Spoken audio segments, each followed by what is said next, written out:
seems things are really taking a violent turn that here. tells me, yeah, the it looks situation's not getting better. Yeah, there's the chief. Let's listen in.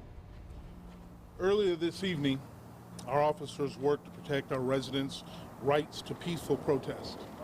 And most of those protesters cooperated and did a fine job, and for that we're thankful.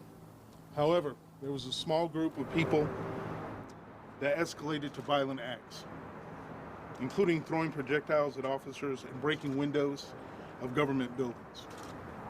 Since then, we have seen a continued and escalating incidents of violence. This includes shootings, or shots fired, and loss of life. This is not acceptable in this community. This behavior will not be tolerated by the IMPD. We're asking that residents who do not live in the downtown area to go home. Enough is enough. Indianapolis, we are better than this. Downtown is not safe at this time. Residents who do not live in the downtown area, we're asking to please vacate the area. For questions, reference our operational stance and what we're doing, I will turn the mic over to Deputy Chief Josh Parker. Good evening. I'll take any questions you guys have specifically to the events tonight.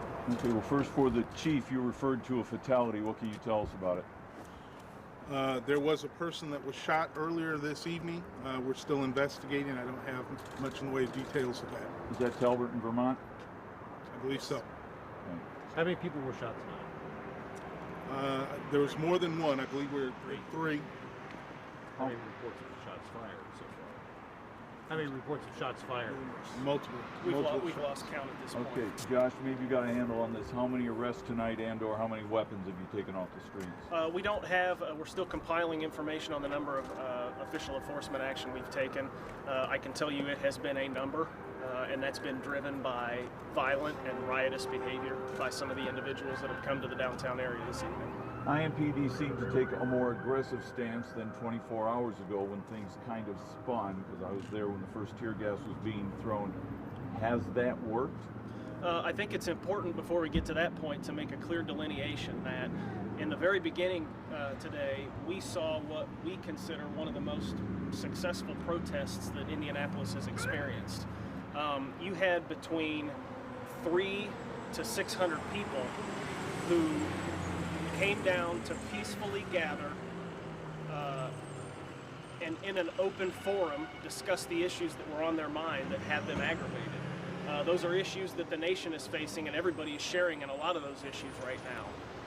We took an opportunity, and we're very happy to do so, to meet with the protest organizers. And the reason that worked so well is because we policed with one another. We made everybody's intentions clear. The organizers provided us what their plan was, and I want everybody to be very clear that until things escalated at the city-county building this evening, law enforcement had a hands-off approach. We were nowhere near the peaceful protests that occurred. Several hundred people were allowed to gather and talk through those issues in a public forum. We even provided them traffic control to allow them to move freely about the downtown area. And that protest went off without an issue. Unfortunately, as the chief alluded to, there were several people down here that had no intention to protest. Their intention was to riot. And when they culminated in front of the city-county building on Market Street, they made those intentions very well known. Do you think that this is being driven by people from outside of Marion County or outside of the state of Indiana? We're working on those pieces of information to confirm that. At this point, it would be speculation at best. However, throughout the day, as we were observing the peaceful protest, it's important for everybody to understand, because we recognize the fact that we're outside of the normal operation with you not having access to what we're hearing on the radio all evening. Consistently throughout the afternoon and into the evening hours, as we were observing the peaceful protesters, at the same time we were observing individuals in the crowd that were loading rocks into backpacks.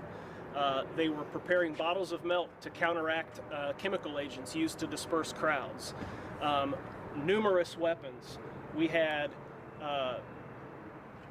We had groups of white individuals armed with rifles, African-American individuals armed with rifles. We had people in parking garages armed with rifles. Tensions were very high, but because of the proactive relationship and rapport we established at the beginning of the protest, we were able to allow those things to continue to go on with very little concern that there was going to be unrest. As things transpired in front of the city-county building later in the afternoon, again, we observed what we know to be active measures taken against law enforcement to turn a peaceful protest into a violent riot. And that is what we saw occur in front of the city-county building. Rioters using amber lights and emergency equipment in private vehicles to block Market on one end. You had other rioters join arms and make a human chain at the other end. And we saw people donning eye protection, masks, as they moved up and went from a peaceful protest to actively crowding the building, starting to bang on the windows, throwing frozen water bottles, and it culminated in an individual who we caught on camera and will seek to prosecute, actively kicking out a window of our city-county building. This community's city-county building, the center of this community's government. They kicked the window out. Building deputies inside had to request IMPD's assistance.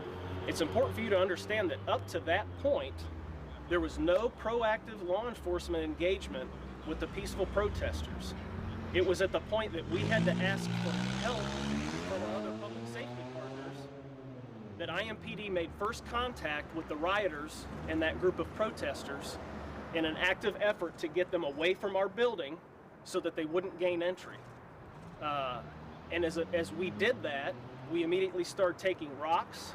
Rioters started throwing fireworks and incendiary materials at our officers. They started vandalizing vehicles. They forced us to use chemical agents to disperse violent rioters from an otherwise peaceful protest.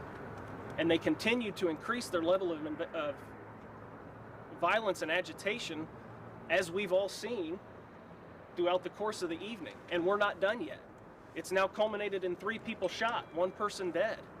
Officers consistently asking for help from occupied businesses and from people that live in this city and expect the level of safety provided by their police department, and their rights feel violated because of a violent few who have come down here to perpetrate a riot in our city. And we can't tolerate that, and IMPD absolutely condemns it. We will work with anybody that wants to come down and peacefully assemble, and we will proactively engage in those discussions to police that with you. But we will not tolerate those that want to come down here and perpetrate what you're seeing tonight. Tires burning in the street, dumpsters being rolled into the middle of the street and caught on fire, officers taking shots, bottles, rocks, damaging police vehicles. It's unacceptable, and it has to stop. Chief, what can you tell us about the mayor's involvement tonight, conversations with him? Is he here at the command center with you? The mayor's not here with me, but we've had numerous conversations throughout the night.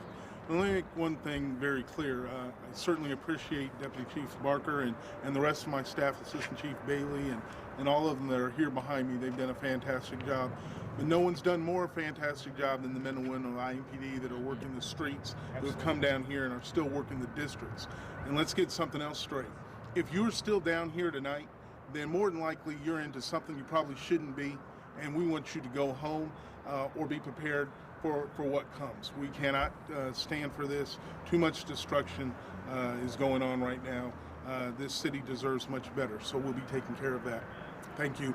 Have there been any reports of officers being injured? We've had 1 officer with minor injuries. He was checked out at the scene. We don't believe it's anything serious. Have you identified any groups? Any groups by name? I don't have that information. Earlier today, This will be the last question. Earlier today, Governor Holcomb said that he was going to make the Indiana State Police available to local agencies who needed it.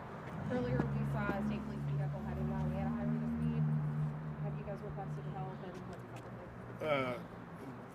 Superintendent Carter has been an asset to us and has made his men and women available to us, and yes, we have taken them up.